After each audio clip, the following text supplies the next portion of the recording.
ತಾನು ಸುಂದರವಾಗಿಲ್ಲ ಎಂದು ಕಿರುಕುಳ ನೀಡಿದ ಪತಿಯನ್ನ ಪತ್ನಿ ಕೊಂದಿದ್ದಾರೆ. ಕೃಷ್ಣಗಿರಿಯಲ್ಲಿ ಈ ಘಟನೆ ನಡೆದಿದೆ. ಕೃಷ್ಣಗಿರಿ ಜಿಲ್ಲೆಯ ರಂಗಸ್ವಾಮಿ 47 ವರ್ಷ, ಕವಿತಾ 44 ವರ್ಷ ದಂಪತಿಗೆ ಮದುವೆಯಾಗಿ 22 ವರ್ಷಗಳಾಗಿವೆ. ದಂಪತಿಗೆ 2 ಹೆಣ್ಣು ಮಕ್ಕಳು ಮತ್ತು ಒಬ್ಬ ಮಗ ಇದ್ದಾರೆ.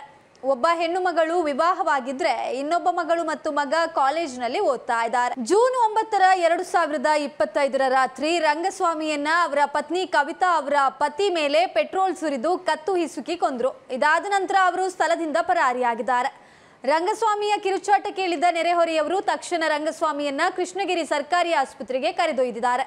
ಚಿಕಿತ್ಸೆ ಫಲಕಾರಿಯಾಗದೆ ಜೂನ್ 11, 2025 ನಿಧನರಾಗಿದ್ರು. ಇದಾದ ನಂತರ ಪೊಲೀಸರು ಪ್ರಕರಣ ದಾಖಲಿಸಿಕೊಂಡು ಘಟನೆಯ ತನಿಖೆಯನ್ನ ನಡೆಸಿದ್ದಾರೆ. ಪೊಲೀಸರು ಕವಿತಾಳನ್ನ ಹುಡುಕ್ತಿದ್ರು ಮತ್ತು ಜೂನ್ 13 ತಿರುಪತಿಯಲ್ಲಿ ಅವರನ್ನ ಬಂಧಿಸಲಾಯಿತು. ಇದಾದ ನಂತರ ಪೊಲೀಸರ ವಿಚಾರಣೆಯ ಸಮಯದಲ್ಲಿ ತಪ್ಪೊಪ್ಪಿಕೊಂಡಿದ್ದಾರೆ. ರಂಗಸ್ವಾಮಿ ಕರಿಮಂಗಳಂನ ಮಂಜುಳಾಲ ಪರಿಚಯ ಮಾಡಿಕೊಂಡು 80 ಪವನ ಆಭರಣ ಮತ್ತು ಹಣವನ್ನ ಅವಳಿಗೆ ನೀಡಿದ್ದಾನೆ. ಪತಿ ಮನೆಗೆ ಬರ್ತಾ ಇರಲಿಲ್ಲ. ಮದ್ಯಪಾನ ಮಾಡಿ ಪ್ರತಿ 3 ತಿಂಗಳಿಗೊಮ್ಮೆ ಮನೆಗೆ ಬರ್ತಾನೆ. ತಾನು ಸುಂದರಿಯಲ್ಲ ಮತ್ತು ಅವನು ತನ್ನ ಮೇಲೆ ಹಲ್ಲೆಯನ್ನ ನಡೆಸ್ತಾ ಇದ್ದ. ಜೂನ್ 9, 2025 ರಂಗಸ್ವಾಮಿ ತನ್ನ ಮನೆಯ ಚಾವಣಿಯ ಮೇಲೆ ಅವಳನ್ನ ಹೊಡೆದು ಚಿತ್ರಹಿಂಸೆ ನೀಡಿದ್ದ.